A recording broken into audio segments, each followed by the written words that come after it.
साताऱ्याच्या छत्रपती शाहू महाराज साहित्य नगरीमध्ये आज 99व्या अखिल भारतीय मराठी साहित्य संमेलनाचं उद्घाटन पार पडलं। आज सकाळी राज्याचे मुख्यमंत्री देवेंद्र फडणवीस आणि ज्येष्ठ साहित्यिक मृदुला गर्ग यांच्या उपस्थितीमध्ये उद्घाटनाचा सोहळा पार पडला। यावेळी संमेलनाध्यक्ष विश्वास पाटील, स्वागताध्यक्ष आणि भाजपचे मंत्री शिवेंद्रराजे भोसले यांच्यासह अनेक मान्यवर उपस्थित होते। साताऱ्यामध्ये जवळपास 33 वर्षांनी साहित्य संमेलनाचं आयोजन केलं जातंय। यावेळी बोलताना मुख्यमंत्र्यांनी महाराष्ट्रामध्ये केवळ मराठीची सक्ती आहे, इतर कोणत्याही भाषेची नाही असं म्हटलं। मी या राज्याचा मुख्यमंत्री म्हणून सांगतो, महाराष्ट्रामध्ये फक्त आणि फक्त मराठी सक्तीची, इतर कुठली भाषा सक्तीची नाही, फक्त आणि फक्त मराठी सक्तीची। आता या त्रिभाषा सूत्रामध्ये इतर कुठली भाषा शिकली पाहिजे त्या संदर्भातही आमची भूमिका होती की या संदर्भात सगळ्या भारतीय भाषा त्यातली जी तुम्हाला शिकायची आहे ती तुम्ही शिका।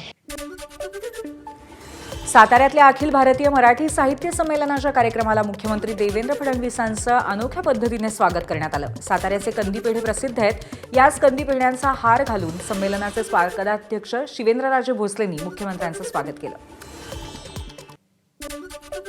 मंत्री छगन भुजबळ उद्या सातारा आणि नाशिक दौऱ्यावर जाणार आहेत। शस्त्रक्रियेनंतरचा हा त्यांचा पहिला सार्वजनिक दौरा आहे। सावित्रीबाई फुले यांच्या जयंतीनिमित्त भुजबळ साताऱ्यातील नायगाव इथे आयोजित कार्यक्रमाला उपस्थित राहणार आहे। शस्त्रक्रियेनंतर प्रथमच ते जनतेत येत असल्यामुळे हा दौरा पक्षाचे पदाधिकारी, कार्यकर्ते आणि हितचिंतकांसाठी विशेष महत्त्वाचा मानला जातोय।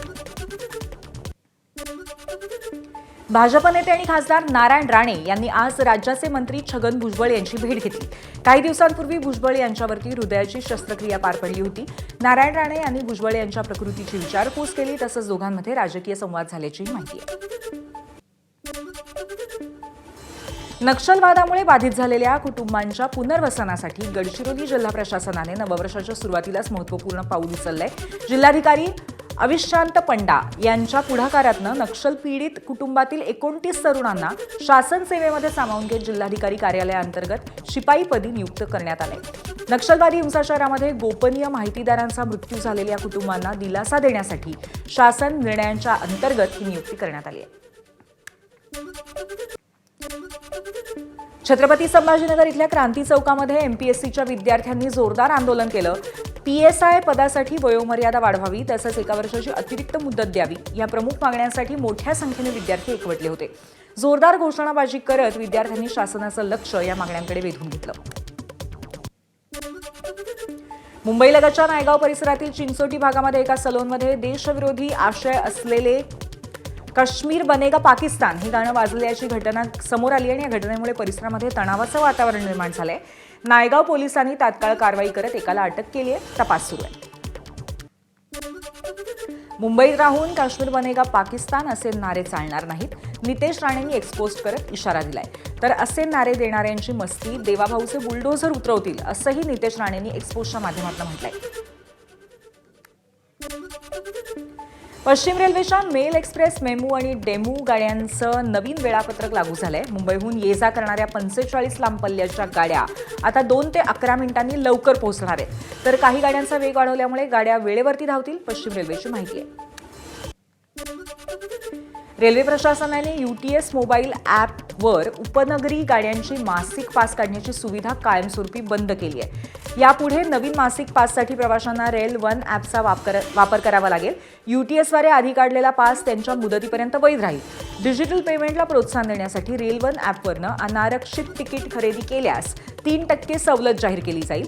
ही सवलत 14 जानेवारी ते 14 जुलै 2026 पर्यंत उपलब्ध असेल। मुंबईकरांना नवीन वर्षाच्या पहिल्याच दिवशी ऐन हिवाळ्यामध्ये पावसाळा अनुभवायला आला। 1 जानेवारी 2026 रोजी भल्या पहाटे पडलेल्या पावसामुळे शहरामध्ये दमट हवामान आणि किमान तापमानामध्ये घट झाली। दक्षिण, मध्य आणि पूर्व पश्चिम उपनगरामध्ये पावसामुळे प्रदूषणही कमी झालंय। हवामान शास्त्रज्ञांच्या मते अरबी समुद्रातील हवामान बदल आणि उत्तर भारतातील पश्चिमी प्रकोपामुळे हा पावसाचा अनुभव आला। येत्या आठवड्यामध्ये राज्यात काही ठिकाणी रात्री थंडी जाणवेल, पण नंतर तापमान वाढण्याची शक्यता आहे। खासदार ओमराजे निंबाळकरांनी नवीन वर्षाची सुरुवात सामाजिक बांधिलकी जपत आमचा वाढदिवस या उपक्रमातून केली. आळणी येथील स्वाधार मतिमंद मुलींच्या निवासी प्रकल्पामध्ये जिल्हा विधी सेवा प्राधिकरण धाराशिव यांच्या संयुक्त विद्यमाने हा कार्यक्रम पार पडला. समाजाच्या मुख्य प्रवाहापासून दूर असलेल्या मतिमंद मुलींसोबत वाढदिवस साजरा करत केवळ औपचारिकता नव्हे तर आपलेपणाची भावना देण्याचा उद्देश असल्याचं ओमराजे निंबाळकर यांनी सांगितलं. नाशिक जिल्ह्यातील दिंडोरी तालुक्यातील पिंपरखेड गावातील आश्रमशाळेमध्ये मुक्कामी असलेले राज्यपाल आचार्य देवव्रत यांनी विद्यार्थ्यांना योगाभ्यासाचे धडे दिले. त्यांनी स्वतः योगासनं सादर करत विद्यार्थ्यांशी संवाद साधला. त्यानंतर विद्यार्थ्यांसोबत जेवणाचा आस्वादही घेतला. तसंच हातात झाडू घेऊन गावामध्ये स्वच्छता करत राज्यपालांनी स्वच्छतेचं महत्त्वही अधोरेखित केलं. त्यांचा हा दौरा कायम आठवणीत राहील अशी प्रतिक्रिया गावकऱ्यांनी दिली. सांगलीच्या आटपाडी नगरपंचायतीच्या नवनिर्वाचित नगराध्यक्ष आणि नगरसेवकांचं पदग्रहण सोहळा पार पडला. नगराध्यक्ष म्हणून युटी जाधव यांनी पदभार स्वीकारलाय. आमदार गोपीचंद पडळकर यांच्या उपस्थितीमध्ये आटपाडी तलाव हा पर्यटन क्षेत्र म्हणून विकसित करण्याचा पहिला संकल्प त्यांनी जाहीर केलाय. यावेळी तलावाभोवती पर्यटन विकासाचा आराखडाही सादर करण्यात आला. त्याला बोटिंग करत त्यांनी परिसराची पाहणी केली. कायम दुष्काळी भाग असलेल्या सोलापुरामध्ये मंगळवेढा तालुक्यातील 26 गावांचा पाण्याचा प्रश्न अखेर मार्गी निघालाय. आमदार समाधान आवताडे यांच्या उपस्थितीमध्ये आज मंगळवेढा उपसा सिंचन योजनेच्या प्रत्यक्ष कामाला सुरुवात झाली आहे. त्यानंतर पाईपलाईन टाकण्याचं काम सुरू झालंय. या योजनेमुळे तालुक्यातील गावांना पिण्याबरोबरच शेतीसाठी पाणी मिळणार असून कायम दुष्काळी अशी ओळख पुसली जाईल असा विश्वास व्यक्त करण्यात आलाय. खरीप हंगामातील अतिवृष्टीमुळे जिल्ह्यामध्ये जवळपास 6.5 लाख हेक्टरवरील पिकांचं मोठं नुकसान झालं होतं. अंतिम पैसेवारी 47% आल्यामुळे जिल्ह्यातील 2047 गावं दुष्काळाच्या छायेत गेली असून जिल्हा दुष्काळग्रस्त जाहीर करण्यात आलाय. शासनाने यापूर्वी ओला दुष्काळ जाहीर केल्यामुळे दुष्काळी निकष लागू झालेत. सततच्या पावसामुळे सोयाबीन, कापूस, तूर यांच्यासह विविध पिकांचं नुकसान झाल्यामुळे शेतकरी अडचणीत सापडलेत. श्री तुळजाभवानी मंदिरामध्ये शाकंभरी नवरात्र महोत्सवाच्या 5व्या दिवशी तुळजाभवानी मातेची भवानी तलवार अलंकार महापूजा पार पडली. वर्षभरामध्ये शारदीय नवरात्र, शाकंभरी नवरात्र आणि शिवजयंती या 3 प्रसंगी भवानी अलंकार पूजा आयोजित केली जाते. या महापूजेदरम्यान छत्रपती शिवाजी महाराजांना तुळजाभवानी माता तलवार देताना साकारलेली चित्रही भक्तांच्या दर्शनासाठी मांडली जातात. यावेळी दर्शनासाठी भाविकांची मोठी गर्दी पाहायला मिळते. तुळजापुरामध्ये शाकंभरी नवरात्रोत्सवानिमित्त ड्रोन शोचं आयोजन करण्यात आले. तब्बल 300 ड्रोनच्या सहाय्याने आकाशामध्ये तुळजाभवानी मंदिर, श्री तुळजाभवानी देवी, छत्रपती शिवाजी महाराज यांच्यासह विविध आकर्षक प्रतिकृती साकारण्यात आल्या. गडचिरोली जिल्ह्यातील विकास कामांना चालना देण्यासाठी गडचिरोली जिल्हा परिषद विसापूर आणि सोनापूर येथील एकूण 31 एकर शासकीय जमीन मंजूर करण्यात आली आहे. महसूल मंत्री चंद्रशेखर बावनकुळे यांच्या हस्ते मंजूर झालेली ही जमीन मुख्य कार्यकारी अधिकारी जिल्हा परिषद गडचिरोली यांच्या नावे वर्ग केली जाईल. विसापूर 2.71 हेक्टर आणि सोनापूरमध्ये 10.4 हेक्टर जमीन देण्यात आली आहे. ही भोगवटा मूल्यरहित व महसूल मुक्त असल्यामुळे जिल्हा परिषदेवरती कोणताही आर्थिक भार पडणार नाही. पुण्याच्या ओतूर इथे ट्रक आणि पिकअपचा भीषण अपघात झाला. यामध्ये 2 महिलांचा मृत्यू झाला तर 15 ते 20 जण जखमी झालेत. जुन्नर तालुक्यातील अहिल्यानगर कल्याण महामार्गांवरती शेतमजुरांचं पिकअप वाहन आणि ट्रक यांची समोरासमोर धडक झाली. दरम्यान जखमींना ओतूर आणि आळेफाटाच्या खासगी रुग्णालयामध्ये दाखल करण्यात आले. जम्मू काश्मीरमध्ये भलेसा परिसरातील उंच भागांमध्ये बर्फवृष्टी झाली. बर्फाची चादर पसरल्यामुळे भलेसा परिसर पर्यटकांचं लक्ष वेधून घेतोय.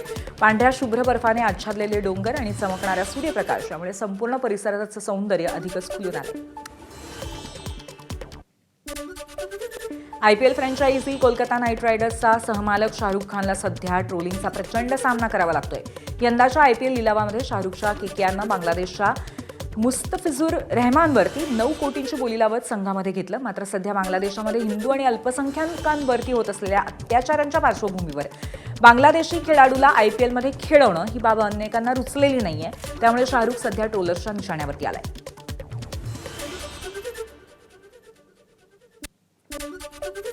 ऑस्ट्रेलियाचा कसोटी सलामीवीर उस्मान ख्वाजानं आंतरराष्ट्रीय क्रिकेटमधनं निवृत्ती घोषित केली आहे. सध्या सुरू असलेल्या ॲशेस मालिकेतील 5वा आणि शेवटचा कसोटी सामना ख्वाजाच्या कारकिर्दीतलाही अखेरचा सामना असेल. 39 वर्षांच्या उस्मान ख्वाजानं 2011 साली इंग्लंड विरुद्ध पदार्पण केलं होतं. गेल्या 14 वर्षात त्याने ऑस्ट्रेलियाकडनं 87 कसोटी आणि 40 वनडे सामने खेळले. कसोटीमध्ये ख्वाजाच्या खात्यामध्ये 16 शतकांसह 6,206 धावा जमा आहेत.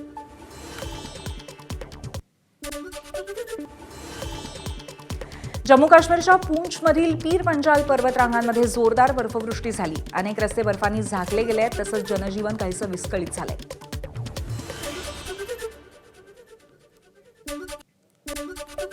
जम्मू काश्मीरच्या भाद्रवाह खोऱ्यामध्ये जोरदार बर्फवृष्टी झाली. भाद्रवाह खोऱ्यातील डोंगरांवरती बर्फाची चादर पसरली आहे.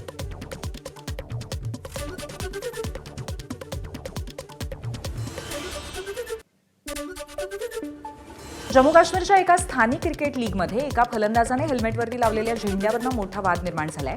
फुरकान भट या फलंदाजानं आपल्या हेल्मेटवरती चक्क पॅलेस्टाईनचा झेंड्याचा स्टिकर लावलाय. हा प्रकार सोशल मीडियावरती व्हायरल झाला. त्यानंतर स्थानिक पोलिसांनी संबंधित फलंदाजाला आणि आयोजकांना चौकशीसाठी बोलवलं होतं.